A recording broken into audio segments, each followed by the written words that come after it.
Hi, everybody. I'm not one of those beautiful young ladies.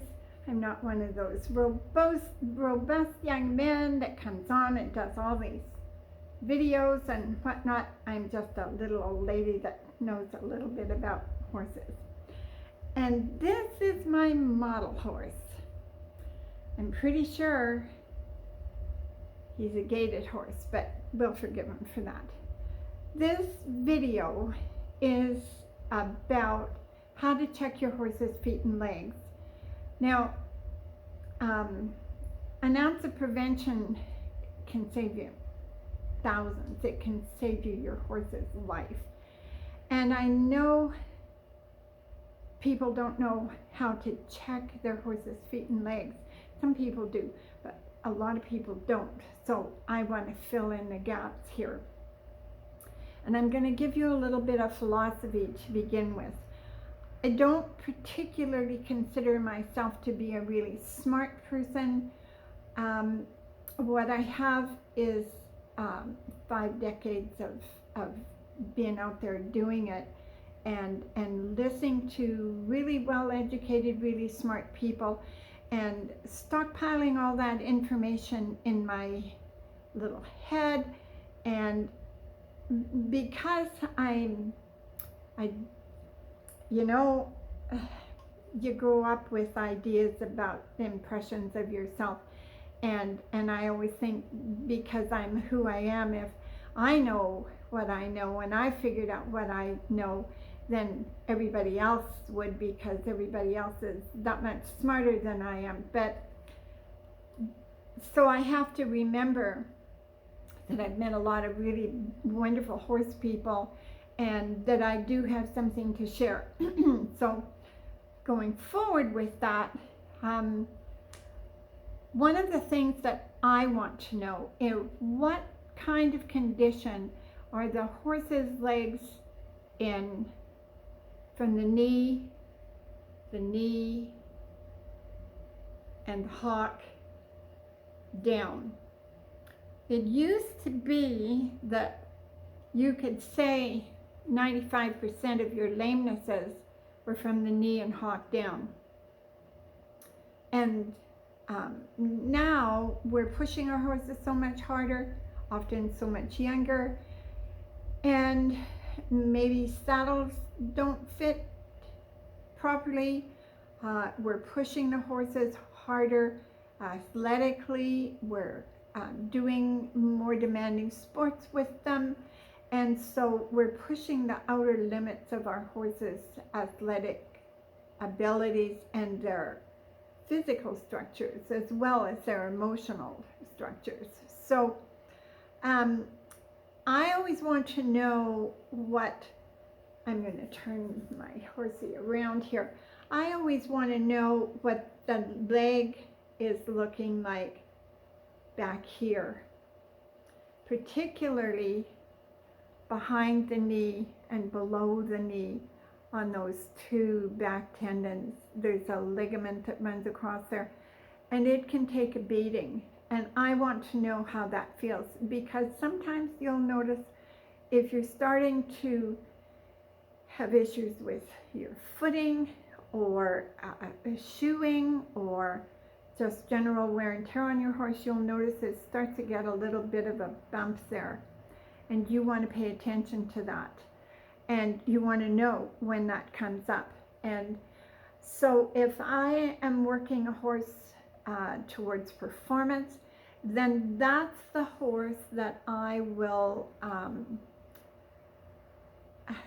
here's the deal.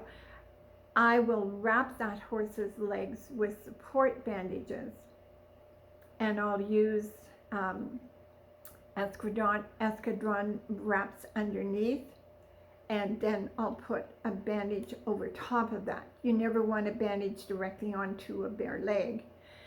And you do that because of the support. If you don't need the support, but you need the protection, because maybe you're working in an arena or footing that has rocks and stuff in it, or maybe the horse is actually hitting itself, then you want to use protective brushing boots of some sort or another. If you have both of those things happening, then you want maybe to consider wrapping and putting the protective boots on. And I've done both of those, and I have absolutely no problem doing that.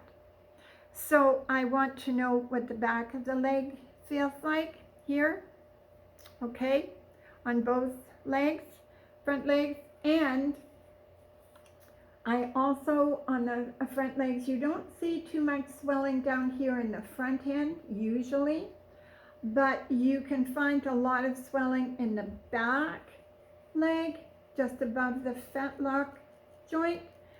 But the other area you can really run into trouble is here on the horse's hocks, right in there, okay? And so you really want to pay attention. Do you have swelling in this area here that you can kind of push back and forth between there? Or are you getting swelling on the front of the hock? You want to know that stuff. And if you're having a hard-working performance horse and you're getting that kind of thing, you might want to consider getting yourself a set of hock boots that you can pop in the freezer the night before and have them frozen and put them on. There is such a product. Or as far as the legs are concerned, you can get bandages that you can freeze, or boots that you can freeze and then put on. We're having such a major problem throughout the world with water that I would rather see people use wet, dampened, frozen ice hock boots and leg wraps rather than standing there for 20, 30, 40 minutes running cold water on your horse, because that's an unnecessary use of our water. Now, the next thing, and I think the ice boots are going to give you, they're going to take the heat out of the leg faster. Heat is not your friend in a horse's leg. It creates calcification and inflammation and all kinds of things. Another thing, in your first morning check or whenever you're going to work your horse and go to it, you want to put your hand around the front of the leg, the foot. You want to cup your hand around the hoof and just noticing. You don't want to stay there a long time, just long enough for you to register what the temperature of that foot is, and then go to the other one. So one front foot, then the other front foot. And if you notice one's a lot cooler than the other, or one's a lot hotter than the other, or warmer than the other, then you know you've got some little kind of inflammation going on there, and you want to pay attention to that. You might not know what it is. You might not be able to figure it out by yourself. You want to discuss that with your farrier, and if your vet's coming to do some routine barn stuff, then talk to your vet about it and see what's going on, because those kind of situations don't normally get better all by themselves. It's like going with tires that need to be replaced on your car. They don't get better when you ignore that problem. Now, as far as the hind feet are concerned, it's the same thing. You want to take your hand and you want to cup it around the horse's foot and then the other foot, and you want to notice, are they the same temperature, or is one hotter or cooler than the other? And you want to pay attention to that kind of thing. The reason I have this, it's not an old kid's toy. This was one of my models for my art work, so that, yeah, you get the picture. Anyhow, I hope this helps you, and I really encourage you to start looking at your horse's legs from the knees and hocks down, and I also encourage you to get used to checking the temperature of their feet, and make that just part of your routine when you go to get your horse before you move it off out of the stall or paddock or whatever you've got it in. Just notice those little details and make it part of your routine. Now, I talked earlier in an earlier video from yesterday about looking at the horse's shoulders. So when you photograph the horse along their spine, I'm talking about this line here that comes out through to their shoulders. Now, what you frequently find is that the horse won't be the same shape in their shoulders from one side to the other. And you see that on my fancy model here. You see that bulge right there on the shoulder? That's the top of the shoulder blade or scapula. And they should be level. They should be the same shape and they should be level. And of course the wither, the spinal column, should be up above that. It's not a perfect world, and you want to pay attention to that. So when you photograph your horse, which is what I asked you to do before, you want to photograph both legs, both front feet. I know he has one leg up. And then do the same from the other side, because what you see on one side, you may see completely different on the other. And then the same with the hind feet. You want to be able to see the view from, in this case, the left side, then go around, see the view from the right side. Now, the other thing, and I really, really encourage people to do this, is photograph the horse's feet from directly in front and directly behind. Now, one of the things that's a very good practice, let me just get my hands out of the way here, and his tail. If you can photograph the horse's hind end so that you can see the front feet through the hind legs, see how that's working? And if you can do that, and it'll take a few shots, and that's fine, but then you start to see things, at least I see things on a photograph, especially when it's on my computer screen, and then I put it up on my big TV because I have very limited vision.